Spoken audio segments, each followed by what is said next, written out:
Excellency, the floor is yours. Thank you. Bismillah ar-Rahman ar-Rahim. His Excellency, Mzee President Museveni and dear host, Excellencies, heads of states and governments, Excellencies, ministers, and heads of delegation, Mr. Antonio Guterres, Secretary General of the United Nations, Mr. Musa Faki, Chairperson of OAU Commission, ladies and gentlemen. At the outset, I would extend a warm welcome to you all at this 42nd Extraordinary Summit of the Intergovernmental Authority on Development, Igad.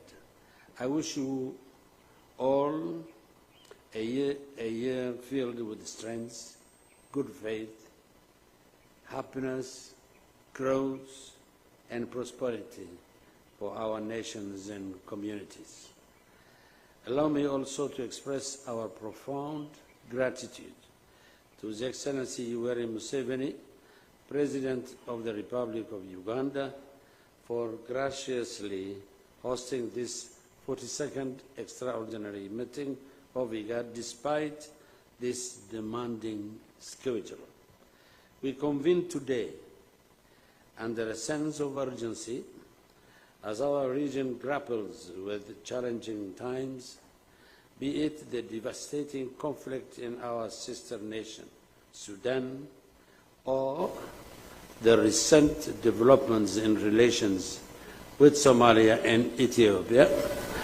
These challenges necessitate bold leadership, unwavering commitments, and a shared vision that transcends borders and ideologies.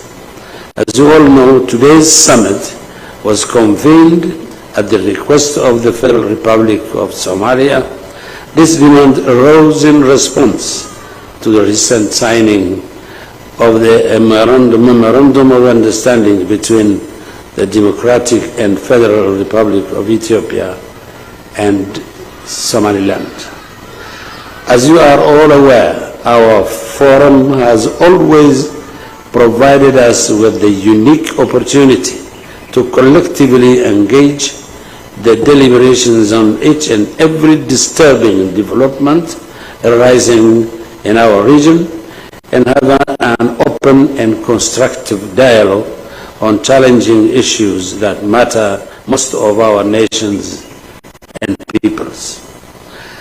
As we, heads of states and governments, bear the responsibility of steering our nations through those challenging times in a spirit of genuine cooperation and solidarity, it is therefore my hope that over the course of this summit, we will engage in robust and fruitful discussions, leaving no stone unturned in our pursuit of fruitful, constructive, and tangible outcomes.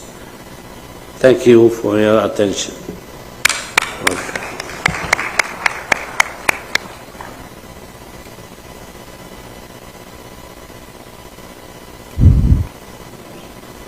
His Excellency Ismail Geli, President of the Republic of Djibouti and Chairperson of the Igad, Their Excellencies, the heads of state of Igad, the President of the African Union Commission, the Executive Secretary, the Special Envoys, and all distinguished guests who are here. My job is just a simple one, to say you are most welcome to Uganda. Very simple. I hope you will enjoy your stay here. And I want to thank their excellencies for coming at short notice to discuss these two disturbing developments. The war in Sudan, if you you look at our communique, we describe it as an unjust war. We freedom fighters pay a lot of attention to those words. When we were fighting for freedom, our anti-colonial wars were just wars. Because we were fighting for justice, and we could not get it by any other means. I was sharing with their excellencies. If you take, for instance, the history of the ANC of South Africa, they were founded in 1912, but I don't think they adopted the armed struggle strategy until 1961. You can check. So for 50 years, they were using peaceful methods, petitions, demonstrations. It was only when the oppressor completely closed the possibilities of peaceful ways of doing things that the ANC declared war.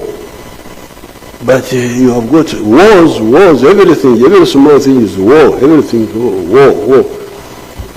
This is ideological shallowness in our view.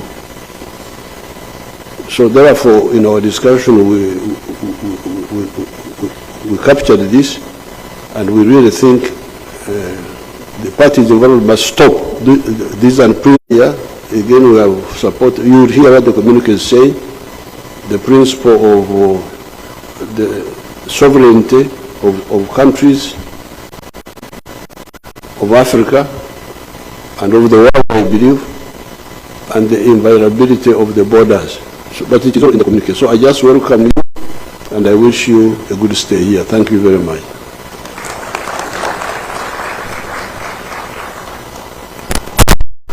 Thank you, expert partners.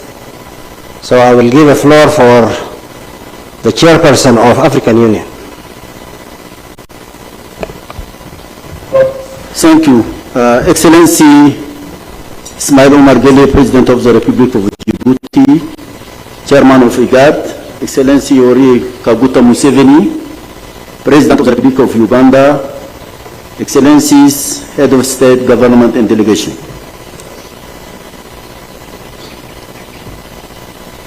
Ladies and gentlemen, all protocol observed. May I first of all thank His Excellency President Ismail Omar Gele for convening this important extraordinary summit, and to our host, His Excellency President Yoweri Museveni, for the warm welcome and the excellent facilities accorded to us. Excellency, the situation between the Federal Republic of Somalia and the Federal Democratic Republic of Ethiopia is of a great concern to us. In fact, it can leave non-African and different. Indeed, the stability of the Horn of Africa, a vital physical and cultural corridor with other regions, is a major preoccupation for the continent. The current tension between the brotherly nation of Somalia and Ethiopia compounds an already difficult time for the region, where, despite our collective efforts, the Al-Shabaab threat remains high in Somalia, and the destructive war in Sudan continues unabated. Excellencies, let me stop here. The respect of unity, territorial integrity and sovereignty of all member states is a sacrosanct principle of the Union.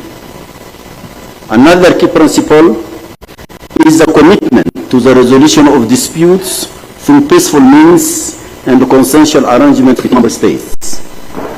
The African Union supports and continue to work with the regional body Igad to achieve our shared objectives. In this regard, I instructed my High Representative for the Horn to continue and reinforce our cooperation. This cooperation was duly endorsed at the yesterday meeting of the AU Peace and Security Council.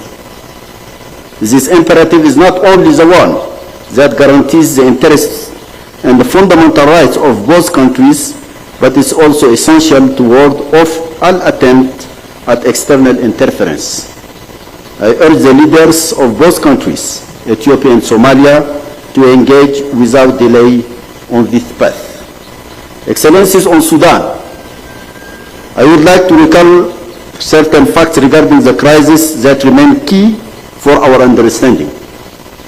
With the support of Ethiopia, neighboring countries and international partners, we succeeded in laying the foundations for a consensual democratic transition in Sudan in 2019. However, in October 2021, less than 3 years later, the military component carried out a disastrous coup d'etat. Various mistakes of the elites and the rival ambition that foreign interferences has fueled opened the way for the forces of evil and triggered a war between the two main military forces, namely the National Army and the Rapid Support Forces. Our reaction was immediate. The AU Peace and Security Council held an emergency session in 16 April 2023. And 5 days later, I convened an urgent high-level international meeting with all of Sudan neighbors, the permanent member of UN Security Council, members of the African Union Peace and Security Council, Igad, the Troika, and some Gulf countries, the United Nations Secretary General, and the head of the League of Arab States and the European Union were also present. We established a forum called an Expanded International Mechanism on Sudan in order to pool all African efforts and of all others to avoid duplication and the fragmentation of exogenous approaches. The EU Peace and Security Council met at level of head of states on 16. So I declare His Excellency Mr. Yoweri Museveni as the chair of the 19th Summit of the Heads of State and Government of NAM. I invite His Excellency to assume his chairmanship. The floor is yours, Mr. Chair, and thank you very much.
Absentia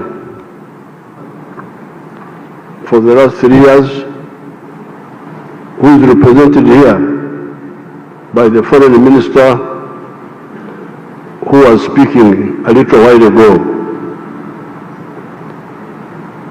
Excellencies, the heads of state and government and the heads of delegations of the non-aligned movement. Excellency, representing the Secretary General of the UN, Antonio Guterres. Excellency Denis Francis, President of the 78th session of the UN General Assembly. Her Excellency the Vice President of Uganda and all other government and party leaders of Uganda. Fellow Ugandans, ladies and gentlemen, It gives me great pleasure to welcome Your Excellencies, the heads of state and governments, and the heads of delegations of the non-aligned movement countries. This grouping of countries accounts for 4.46 billion people of the world. It was started by our far-sighted elders in the persons of His Excellency Sukarno of Indonesia,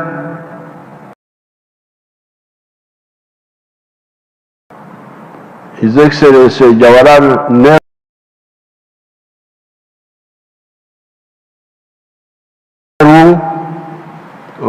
and His Excellency Zhou Enlai of China, when they met in Bandung, Indonesia, 1955. That time I was in primary 3 in the school.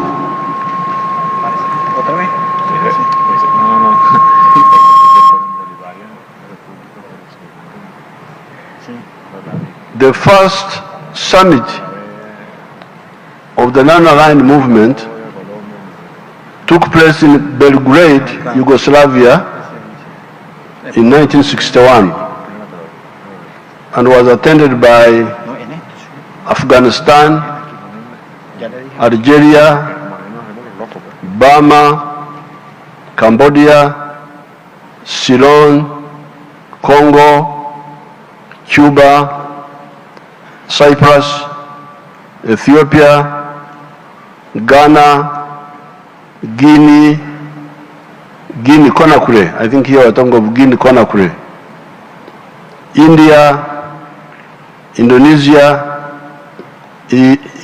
Iraq, Lebanon, Mali, Morocco, Nepal, Saudi Arabia, Somalia, Sudan, Tunisia, United Arab Republic, Egypt, Yemen, and Yugoslavia. The emergence of the non-aligned movement was a necessary antidote to the irrational polarization of the world of that time between the capitalist Western countries and the communist, mainly Eastern countries. By the early 1960s, our student group was already beginning to be active. We were the third generation of the African anti-colonial freedom fighters. The first generation had been the African-American Pan-Africanists, such as Marcus Garvey, George Padmore, W.B. Du Bois, that had been joined by those who founded the African National Congress of South Africa in 1912. By 1900, the whole of Africa, except for Ethiopia,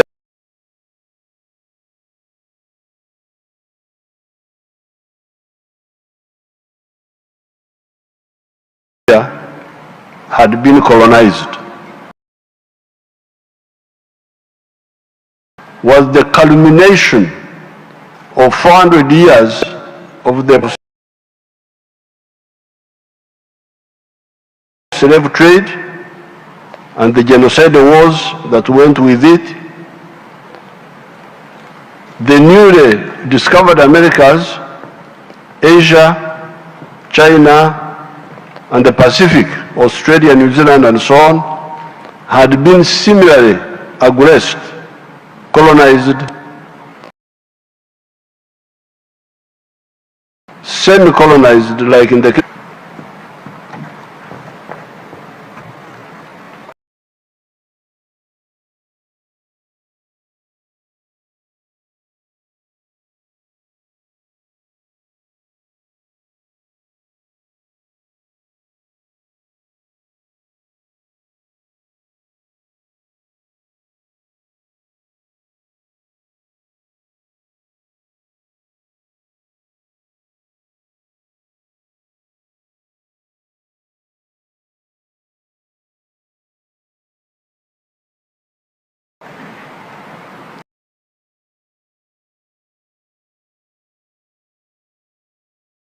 2023 under the chairmanship of President Museveni and adopted a roadmap that focused on the cessation of for it to be in motion. To strengthen this effort, the AU Peace and Security Council requested that I appointed a high-level panel on Sudan. This has been done. We remain determined and indeed committed to continue to work in close collaboration with Igad and international partners. Excellencies, the AU will respect your decision for our collective action in support of our Sudanese brothers and sisters out of this grave crisis, and for which they hold primary responsibility to resolve themselves.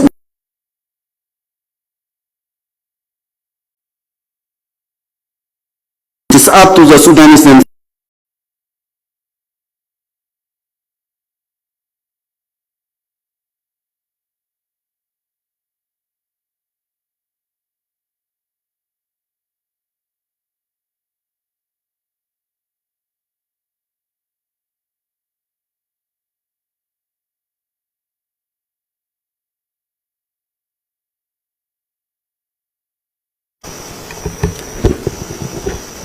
Thank you. Thank you, Excellency. Your Excellency, President Ismail Omar Guelleh, President of the Republic of Djibouti, current Chair of Igad, Your Excellency, President Yoweri Museveni, President of the Republic of Uganda and our host, Your Excellencies, Heads of State, Ministers, Ambassadors, ladies and gentlemen. I would like to thank you most warmly for inviting me to attend this important extraordinary summit of Igad, following our initial and important discussions in Djibouti last month. I bring to Your Excellencies greetings from the Secretary General of the United Nations, Antonio Guterres, who has asked me to make myself available to support the regional efforts, including those. We seriously what prompts society to change from one form of social system to another. That was our big. We had to study the dynamics of social change. In that study, we discovered that man, the Homo sapiens sapien, who emerged here in Africa 4.5 million years ago, had been the main actor.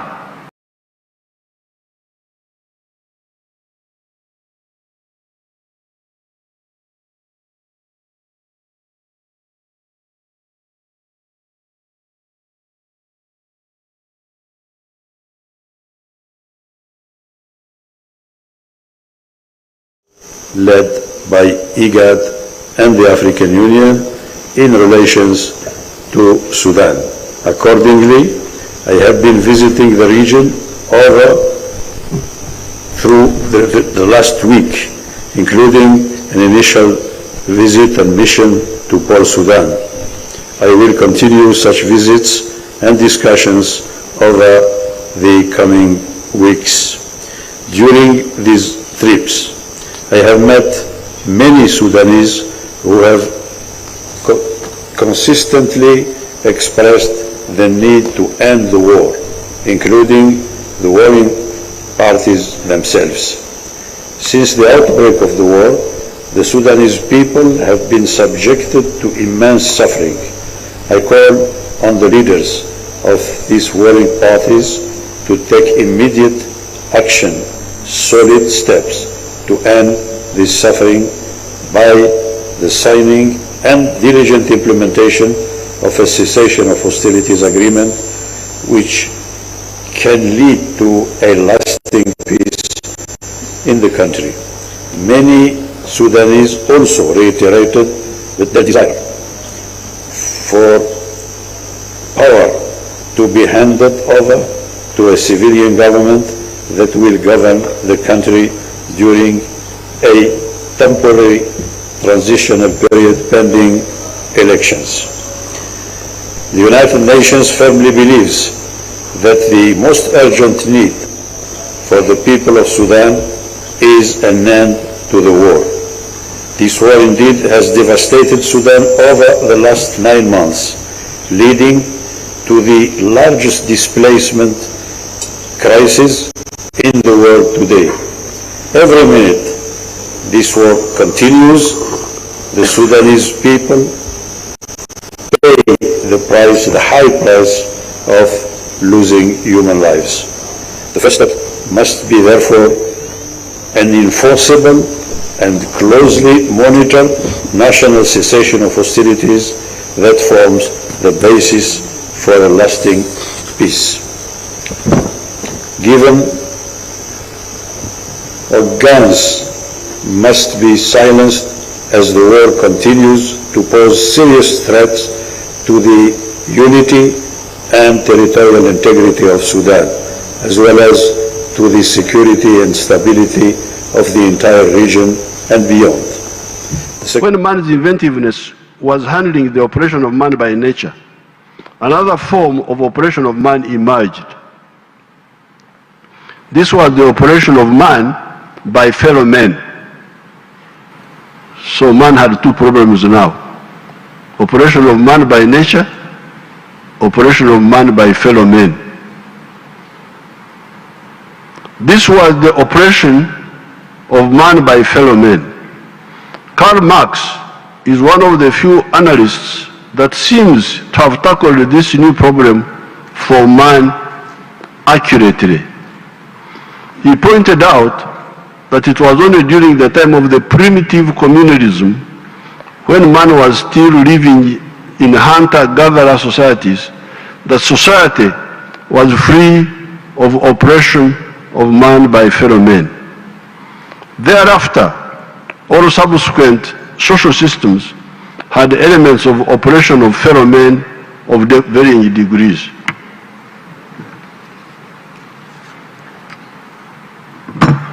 This was in the form of wars of conquest, wars of aggression, slavery, imperialism, neocolonialism, colonialism, feudalism, primitive capitalist accumulation, chauvinism, etc. These elements of exploitation are totally unnecessary and only propelled by greed. Was it necessary for the Ottomans to block the Europeans from using the Silk Road that had been pioneered by Marco Polo when they captured Constantinople in 1453?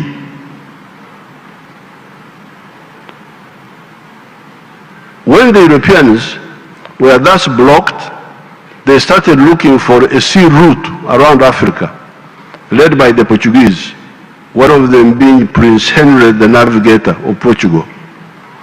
This was a legitimate and positive response forced on the Europeans by the unreasonable actions of the Ottomans.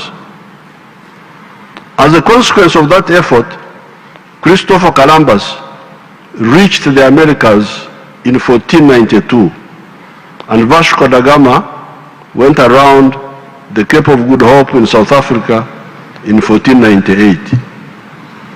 By this time, the positive efforts of the Europeans looking for a sea route around Africa had already started being polluted by the evil of slave taking by the Portuguese. It is said that the first slaves were captured by the Portuguese in the year 1441.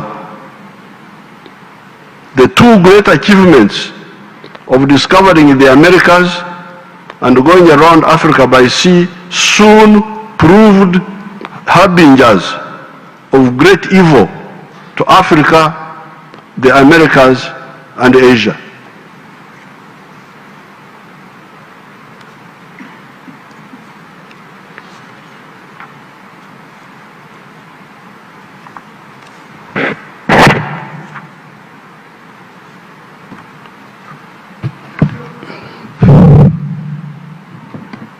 as bullies,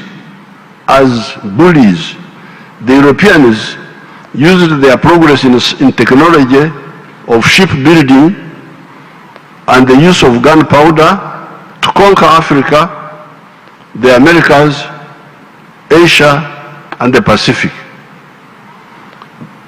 European looting of the rest of humanity through slavery, imperialism, colonialism, semi-colonialism, conquest, and extermination of the indigenous people in some cases went on for 500 years. Instead of humanity celebrating the scientific advances in shipbuilding, the wider use of gunpowder which had been discovered by the Chinese around 800 BC, the wider use of quinine against malaria that the Spanish had learnt from the indigenous Indians of the Americas, the printing press, the steam engine, and all the other inventions were to spend 500 years in anti-colonial wars to expel the evil parasites.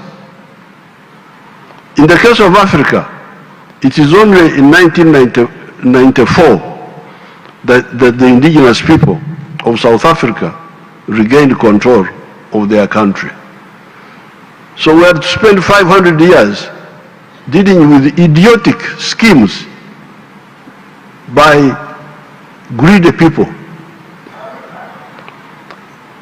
The oppressors miscalculate when they use their temporal advantage in science and technology to think that they can use that to indefinitely oppress other people. The oppressed will learn, catch up, and defeat the oppressor. That is why empires always all collapse. All empires always collapse. The idea of empires is an evil idea. I don't want to impose my beliefs on you, but as a Christian, in the book of the Acts of Apostles, it says that empires are evil. You go and read the book of the Acts of Apostles. St. Paul describes empires as evil. People are supposed to be free, not to be conquered by empires.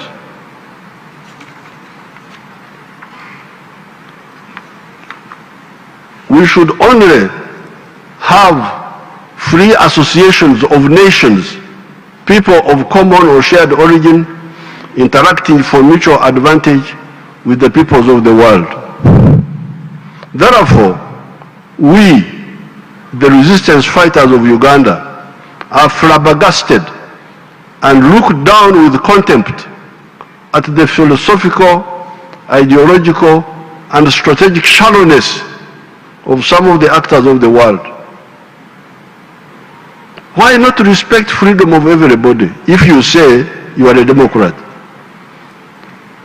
If you say you are a Democrat, why don't you respect the freedom of everybody? How can you say you are a Democrat and yet you want other people to be slaves? Why do you not seek influence? Why do you not seek to influence people by your good example instead of manipulation, lectures, and threats? Again, in the book of Matthew, it says, "Let your light so shine before men that they see your good deeds and praise your Father who is in heaven." Influence people by example, not by threats and manipulations. Chauvinists of race, religion, tribe, or gender should stop wasting our time and opportunities with their shallow schemes. Action will inevitably invite counteraction. oppression will invite resistance. That is why we, the resistance fighters of Uganda, only fight just wars. We abhor unjust wars. The promoters of unjust wars lose most of the time. These are wars of imperialism, conquest, domination, etc. In the 500 years of European aggression against Africa, it was only from 1912, when the African National Congress was founded in South Africa, that modern freedom fighters came forward to lead the African resistance, the traditional, illiterate African chiefs having failed to defend our sovereignty except for Menelik of Ethiopia, who defeated the Italian aggressors in 1896. It took the modern African resistance fighters only 82 years to clear the whole of Africa of these invaders, with South Africa being the last to get freedom in 1994. In that 82 years, you had the Mau Mau in Kenya, the resistance wars in Algeria, Mozambique, Angola, Guinea-Bissau, Namibia, South Africa, Zimbabwe, etc. We won everywhere. Our African brothers in all these wars won. But after losing a lot of time, why had the imperialists thought of dominating us in the first place? Therefore, the non-aligned movement was correct. The illogical polarization of the 1940s, 1950s, 60s, 70s between the capitalists and communists was wrong. Why should new ideas cause tension? This was the mistake of people like Metternich of Austria-Hungary, who thought that the new ideas of capitalism that were challenging the feudal order in Europe could be blocked by war. The Austria-Hungarian Empire ended up disappearing from the face of the earth, and capitalism did not stop spreading.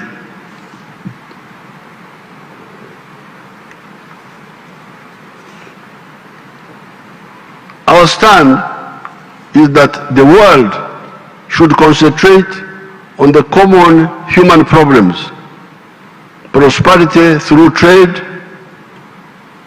and that's why I'm very happy to see you here. When you are outside there, you may get stereotypes about Africa, that Africa, they have no food, they are starving. Here we are dying from food. We have so much food here.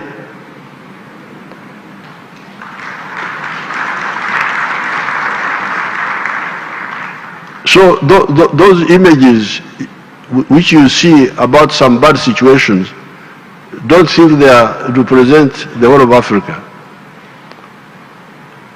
Africa has got everything. Here we have everything. What we need from other people are markets and investments. But we shall not only sell to you, we shall also buy from you. We are not like others who want only to sell to others but not buy from them. So I'm very glad to have this big presence of people from the world so that we can interact with you.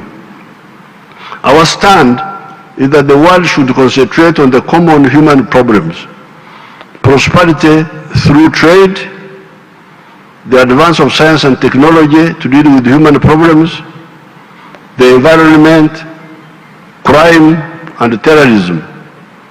The future is bright if we act right. These are indeed the Bandung principles of: 1. respect for fundamental human rights and for the purposes of the principles of the Charter of the United Nations, respect for the sovereignty and territorial integrity of all nations, recognition of the equality of all races and of equality of all nations, large and small, abstention from intervention or interference in the internal affairs of another country, respect for the right of each nation to defend itself singly or collectively in conformity with the Charter of the United Nations, abstention from the use of arrangements of collective defense to serve the particular interests of any of the big powers, abstention by any country from exerting pressure on other countries. 7, refraining from acts of threats, of aggression, or use of force against the territorial integrity or political independence of any country. Settlement of all international disputes by peaceful means, such as negotiation, conciliation, arbitration, or judicial settlement, as well as other peaceful means of the parties' own choice in conformity with the Charter of the United Nations. Promotion of mutual interests and cooperation, and respect for justice and international obligation. It is on these principles that the NAM was founded. We, the resistance fighters of Uganda, can testify that by synthesizing the package of ideas have got very good results. Using the ideas of the free market, we use the free market principles. Like this hotel is a joint venture between the government and the private sector. In some cases, the government can have some parastatals, but in most of the cases, we encourage the private sector. So we use the ideas of the free market combined with the ideas of selective state intervention in the economy in some sectors like banking, energy, transport, etc., and also bringing back some aspects of the pre-capitalist institutions, such as the reformed cultural institutions of Uganda. Uganda, although starting from a very low base, has had growth rates of 6.2% per annum for the last 37 years. We are therefore not impressed and cannot be part of the morbid, I want the word morbid, sickly of the morbid bigotry of uni-ideological thinking of this or that type. When somebody says, this is the only correct idea, this is the only correct idea, if you don't believe in this, I will attack you. Really?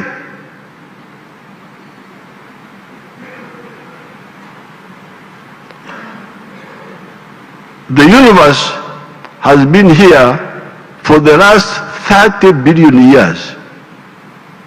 This earth has been here for 30 billion years. The human society has been here for the last 4.5 million years. Now you come, within 20 years, you think what you think is the only correct thing.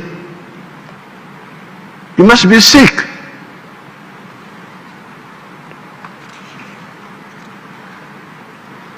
You therefore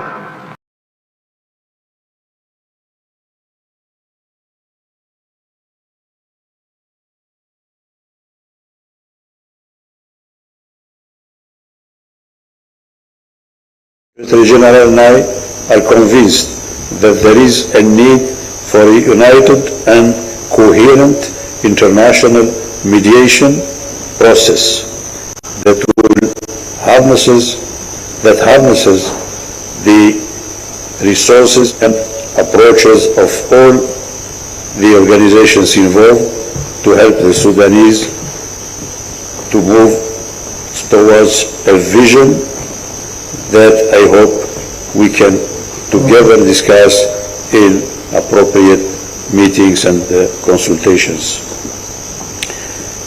In this regard, the Secretary General commends Igad's leaders' continuous efforts to bring an end to this devastating armed conflict and your sustained attempts to start concrete talks towards a cessation of hostilities. I and the various mechanisms under the United Nations as required are at the disposal of the region and the parties in these efforts.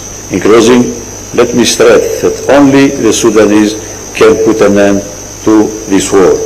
But we as the international community have and continue and must continue to join efforts to support the Sudanese people towards.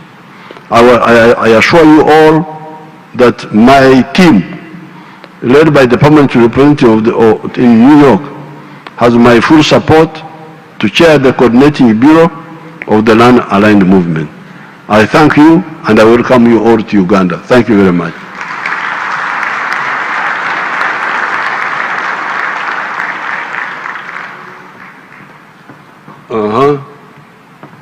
Chechi Dako. Now you give the floor to Cuba Vice President, Chair of G7. Program here. Oh, here? Okay. I'm getting trained to be chairman. The man is training me how to be chairman.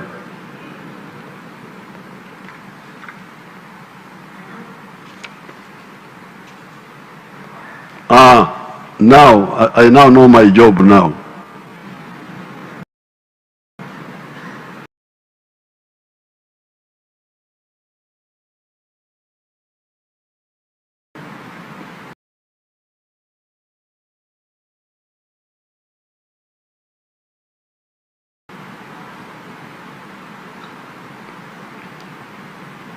I now invite His Excellency Salvador Varedes Mesa, Vice President of the Republic of Cuba and Chairperson of the Group of 77 and China, to address us.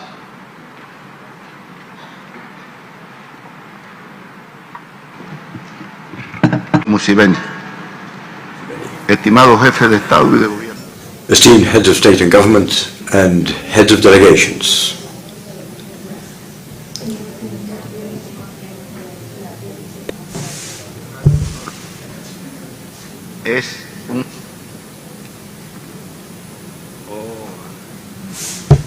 participar en este importante. It is a great honor and privilege to participate in this important event in the African continent. Apparently there seems to be an issue with the microphone, says the interpreter.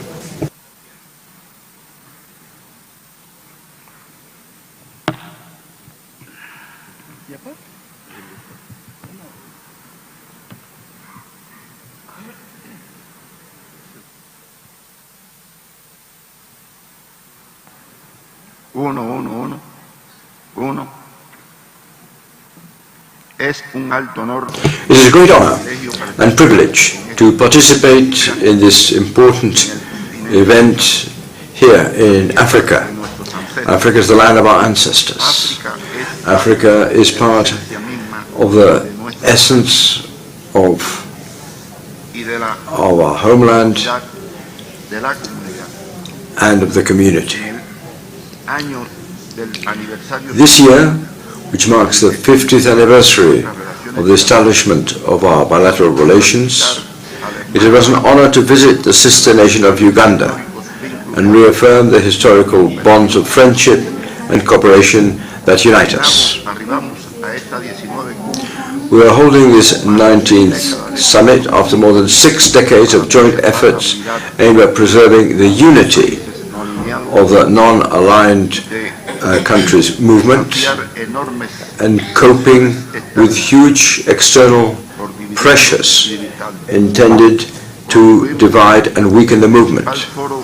We are the main forum for political coordination of the countries of the South, in defense of peace, independence, and the development of our peoples.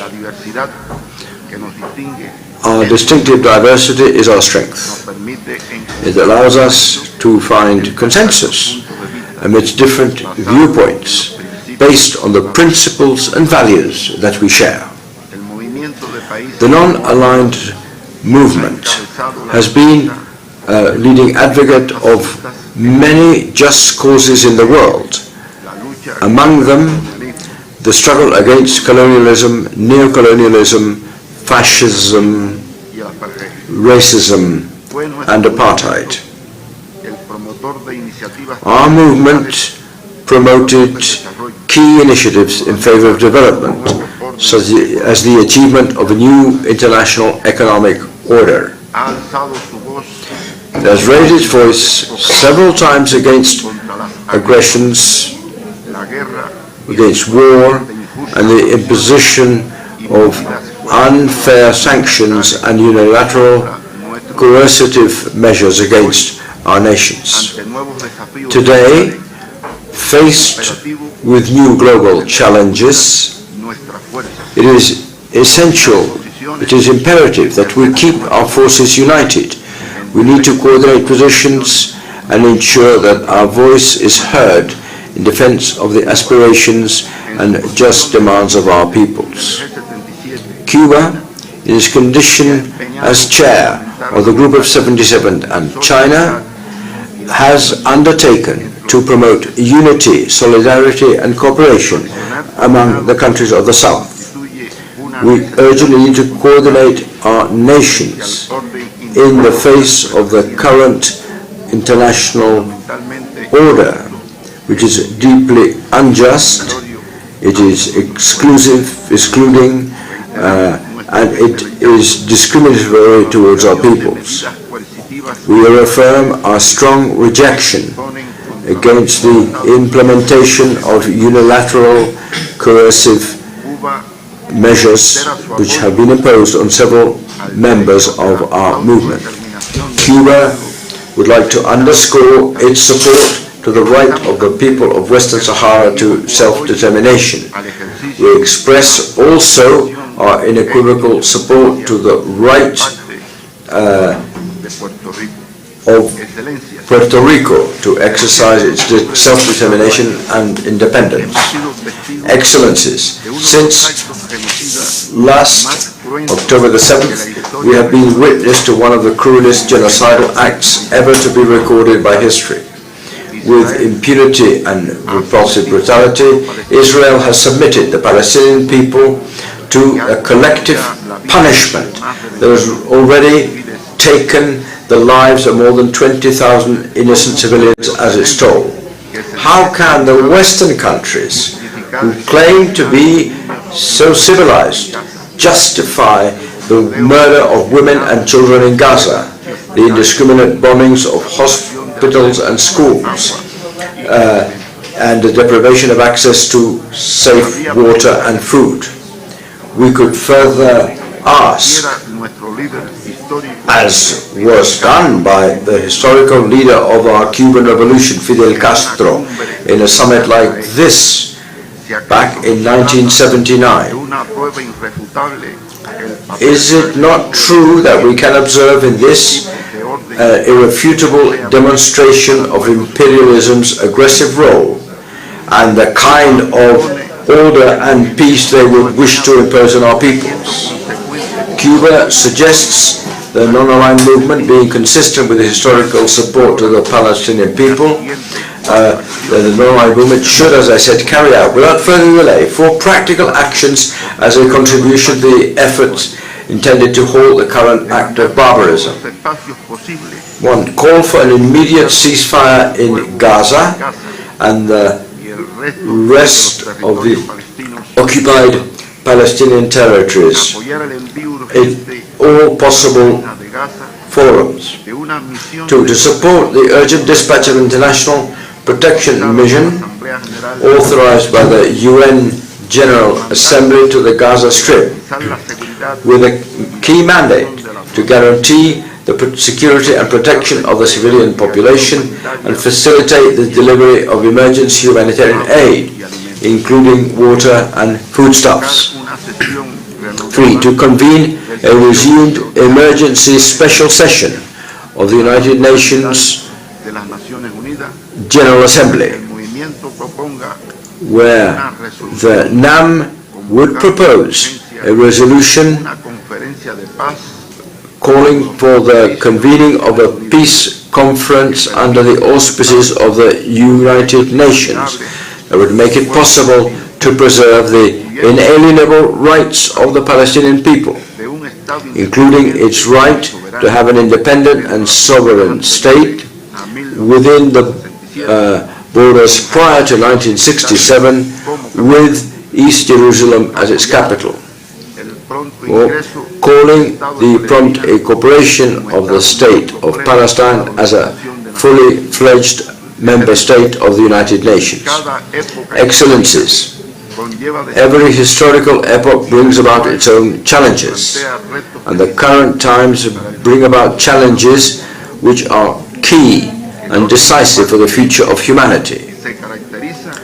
The current global order in force is characterized by multiple crises, extreme social polarization, increasing asymmetries, geopolitical conflicts, and an erosion and weakening of multilateralism. Exclusion, ethnicity, and inequality continue to perpetuate. The international financial architecture designed by the wealthiest countries for their own benefit continues to be a stumbling block to the developmental aspirations of our nations. At the current rate of progress, none of the agreed 2030 Sustainable Development Agenda, the 2030 Sustainable Development Agenda, would be or could be achieved. Yet we face the fact that military budgets are reaching exorbitant figures. Climate change is threatening the survival of the human species, and our countries, the ones that least contribute to the environmental crisis, are the ones which are most vulnerable to its impact. The financial commitments entered into by the industrialized countries, the ones that bear primary responsibility for depredation and global overheating, are very insufficient. From the South, let us call for an urgent democratization of the international relations system. This is what we stated in September last during the summit of the G77 in China that we were honored to host in Havana. It is possible to guarantee proud, prosperous and sustainable living standards for the majorities, the great majorities of this population, so long as the huge capacities that are there and exist to create wealth and well-being are used equitably and fairly. Only cooperation and solidarity among all countries will be effective to be able to cope with the colossal challenges of present and future times. The wealthiest countries have no excuses not to meet their commitment to assign at least 0.7% of their gross domestic product to official development assistance. It is shocking that the nations of the South should have to allocate at least 14% of their income to pay for interests associated to foreign debt, and that the least developed countries are paying interest rates that are 8 times higher than those of developed countries. I reaffirm Cuba's commitment to international fraternal cooperation, in particular South-South cooperation, based on mutual respect, selfless assistance, and complementarity.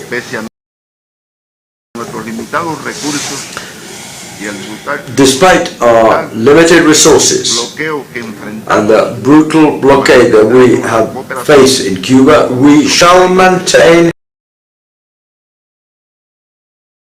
our cooperation with other countries in need to the extent of our possibilities, following our principle of sharing with modesty what we have. Dear participants,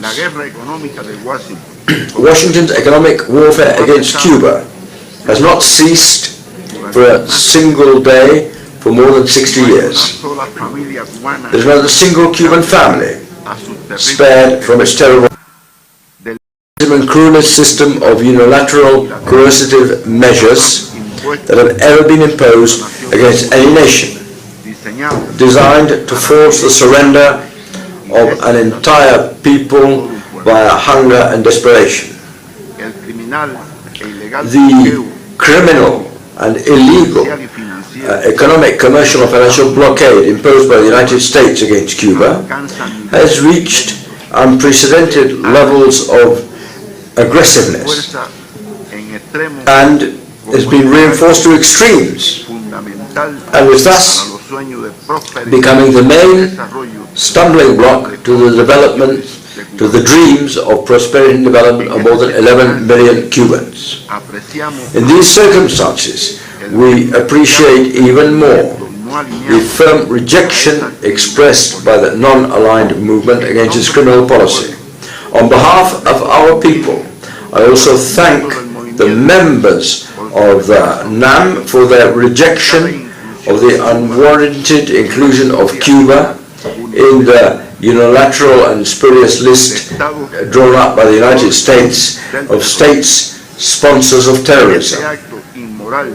This immoral and unfounded action by the United States government has curtailed to very high levels the flow of financial resources into our country, led them to a minimum. It is an insult to the truth and an outrage for Cubans, who have been victims of many terrorist acts perpetrated from the US territory against us for decades, even now as I speak. Brothers and sisters, we would like to thank and congratulate Azerbaijan for its outstanding work in running this movement during a particularly complex period marked by the COVID-19 pandemic, which demanded additional efforts on all of us. We wish Uganda the greatest of success as president of the movement during the 2024-2026 triennial, and it will always be able to count on Cuba's full support. We have struggled together to get to where we are now, and together we have won transcendental victories for our nations. Together we shall continue to wage the necessary battle for a proud, just, prosperous and sustainable future for our peoples, and Cuba will always be on the front line of that battle. We should not forget the words of the historical leader of the Cuban Revolution when, during the summit of our movement in Cartagena de Indias almost 30 years ago, and which today are more valid than ever, and I quote, "We are not mere spectators. The world is also our world. No one can replace our united action.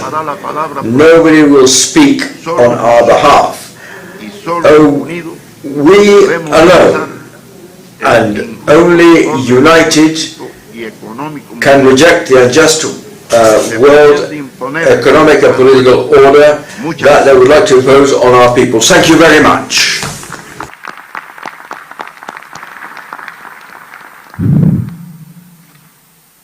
I now give the floor to His Excellency Denis Francis, President of the 78th session of the United Nations General Assembly.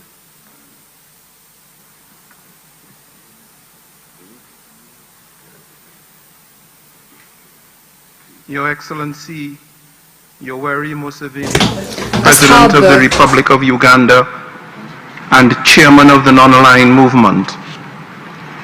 Your Excellency Jehun Biramov, Minister of Foreign Affairs of Azerbaijan, speaking on behalf of the outgoing Chairman of the movement. Your Excellencies, the heads of state and government of the movement, Mr. Musa Faki, Chairman of the Commission of the African Union, esteemed ministers, permanent representatives, distinguished delegates.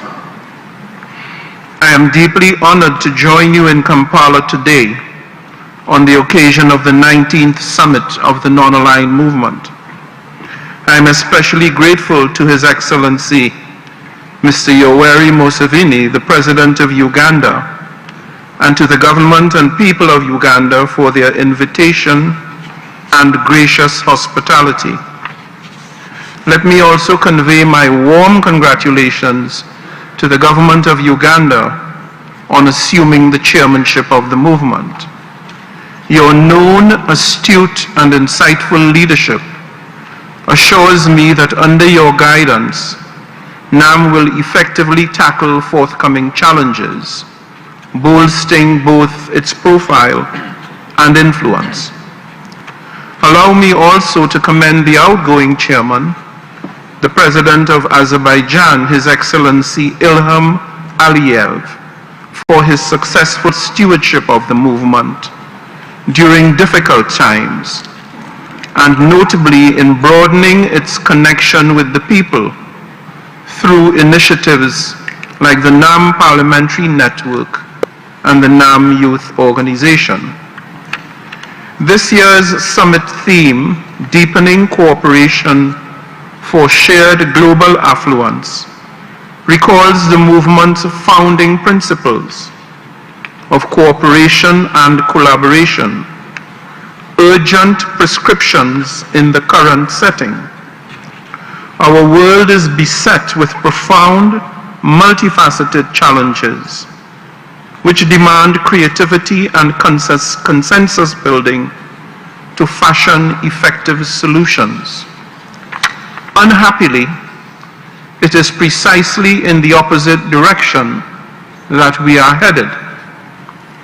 Widening inequalities are breeding fresh grievances, while mistrust and geopolitical competition are hampering efforts to realize our aspirations of achieving sustainable development by 2030. In Ukraine, the Middle East, and here in Africa, crises and conflicts are laying bare the limits of the multilateral system, raising legitimate questions as to the relevance and value of the United Nations itself in terms of its ability to resolve global issues, and whether we, as a global community, can deliver the promise of peace and prosperity for all. There is no doubt that the world is deeply fragmented, complicating the mission and undermining the traditional mechanisms adopted by the United Nations in addressing major problems. And while we must, out of necessity, engage in introspection and adopt more effective strategies and methods to achieve delivery and meaningful impact, the one thing we must work hard to avoid is the loss of our ability to find common purpose and to act decisively when the moment demands it.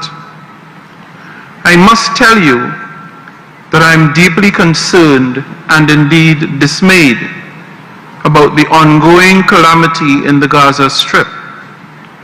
And so I call upon this movement to exert its influence in bringing a halt to the carnage that we are haplessly witnessing. That situation behoves us to ask, how much is enough? And does the very concept of enough even exist in this setting? Looking to the future of the region, I reiterate my urgent call on all parties to refrain from any action that could further spill over into neighboring countries. The General Assembly, encompassing the voice of the vast majority of member states, has been clear.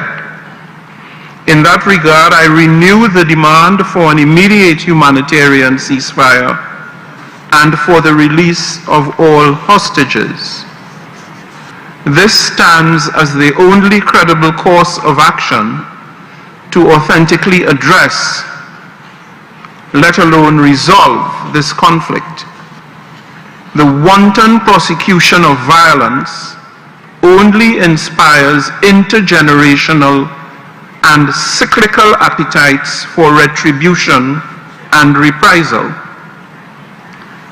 After various iterations of war over several decades, I am convinced that a negotiated political solution is the sole path through which both Israelis and Palestinians will see realized their fundamental right to a life of peace based on the two-state solution. As President of the General Assembly, I will support and encourage any and all initiatives to that end. You can count on me to remain steadfast in that commitment. It is precisely for these reasons that I chose peace as the first of 4 priorities of my presidency, reflecting its foundational importance as a prerequisite for achieving prosperity, progress, and sustainability for all. The history of NAM itself teaches us important lessons that remain valid today, bearing in mind that the movement was formed at a time of unprecedented global division, when the world appeared to be on the brink. Given NAM's commitment to and advocacy for peace, representing more than half of the global population, it has an indispensable role in guiding our world pragmatically towards a more secure, more just, and more prosperous future for all, where harmony and peace prevail. Excellencies, as we make complex choices about the kind of world we wish to forge, we must never lose sight of the fact that today's challenges, be it war, poverty, natural disasters, climate change and sea level rise, energy crises and food shortages, all have a human face. In whatever way we respond, we must ensure that we always assign pride of place to the human dimensions and consequences of our actions. Pursuit of a human-centered vision of international cooperation offers the prospect of refocusing the international community's attention away from a path of self-destruction towards one of safe and just evolution. To that end, let us strengthen the prospect for peace through investing in human security. Let us respect and uphold human rights. and let us keep human welfare and human dignity at the very center of all that we do. This is clearly the intent of the Charter in the expressions, "We the peoples of the United Nations."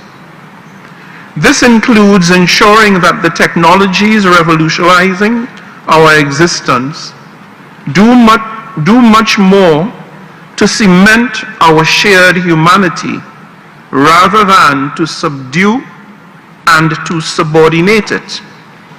As Kofi Annan wisely observed nearly 2 decades ago, no society can long remain prosperous without the rule of law and respect for human rights. As you set about strategizing how best to employ the NAM formula of cooperation to achieve shared global affluence, I am hopeful that you will keep the late Secretary General's precepts in mind. As the UN's largest group, constituting 2/3 of the membership, NAM's critical mass empowers it to play an influential role in shifting the balance of the geopolitical landscape from conflict and confrontation to diplomacy, from suspicion and mistrust to trust-building dialogue, and from violence and aggression to tolerance, understanding, and peace. To move the dial, we need swift action in priority areas. On nuclear disarmament, NAM has the capacity and the influence to contribute to the de-escalation of confrontation by promoting multilateralism as the core principle of negotiation and multilateral diplomacy as the means of achieving progress. In the area of conflict prevention, NAM countries can lead the way by upholding international norms, respecting human rights, and vehemently countering entrenched racism, intolerance, and xenophobic attitudes that provide fertile ground for terrorism and discord and for conflict and strife. I urge the NAM to undertake an in-depth assessment of the new agenda for peace, given its focus on conflict prevention. Perhaps nowhere is the value of international cooperation of more profound consequence than in our pursuit of a sustainable future for all. Indeed, our promise to leave no one behind hinges on our ability to build strong and diverse partnerships, share knowledge widely and strategically, and strengthen our joint capacities to reach the most vulnerable. The Summit of the Future in September 2024 will offer an historic opportunity to fast-track the achievement of the SDGs and forge a new global consensus to transform our multilateral system to deliver with better impact for people and planet. Ahead of the summit in April 2024, I will host the first ever Sustainability Week in the General Assembly, the flagship initiative of my presidency, featuring mandated high-level events on transport, tourism, infrastructure, and energy, as well as a signature event on debt sustainability.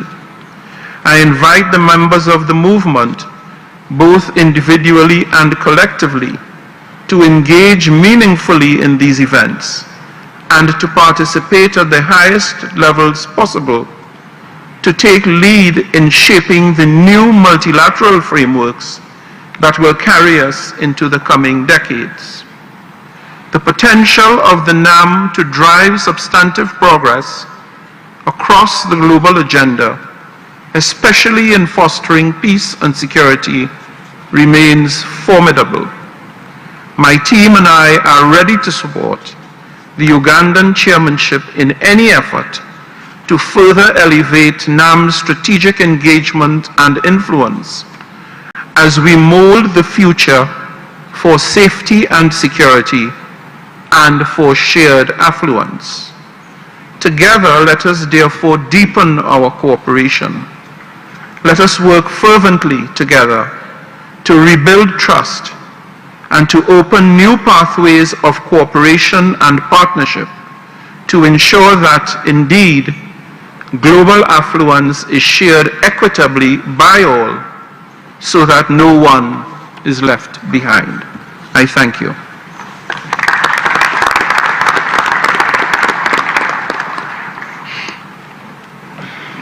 I want to thank His Excellency Francis. I now invite His Excellency Musa Faki, Chairperson of the African Union Commission. Your Excellency Yoweri Kaguta Museveni, President of the Republic of Uganda and the Chair of the 19th Summit of Head of State and Government of Non-Aligned Movement. Your Excellencies, Head of State, Government and Delegation, distinguished guests, ladies and gentlemen. I wish to begin my statement by thanking His Excellency Yoweri Kaguta Museveni, President of the Republic of Uganda, for hosting this 19th Summit